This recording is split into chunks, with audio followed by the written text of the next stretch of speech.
સુરતના Amroli police station વિસ્તારમાં થયેલા અનડિટેક્ટ મર્ડર કેસનો ભેદ ક્રાઇમ બ્રાન્ચે ગણતરીના કલાકોમાં ઉકેલી નાખ્યો છે. મળતી માહિતી મુજબ હમીદા ખાતુન મોહમ્મદ યુસુફ મંસૂરી નામની મહિલા 10 માર્ચે બજારમાં કપડાં લેવા જાઉં છું કહી ઘરેથી નીકળી હતી અને બાદમાં ગુમ થઈ ગઈ હતી. પછીના દિવસે કોસાડ આવાસ H2 વિસ્તારમાં હનુમાન મંદિર પાસે પ્લાસ્ટિકના કોથળામાં મહિલાની હાથપગ બાંધેલી હાલતમાં લાશ મળી આવતા વિસ્તારમાં ચકચાર મચી ગઈ હતી. આ મામલે અમરોલી પોલીસ સ્ટેશનમાં અજાણ્યા ઇસમો વિરુદ્ધ ગુનો દાખલ કરવામાં આવ્યો હતો.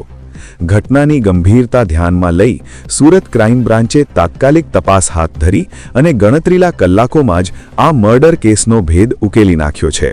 તમે જોઈ રહ્યા છો Aditya time news channel Gautam Kumar Birade સાથે.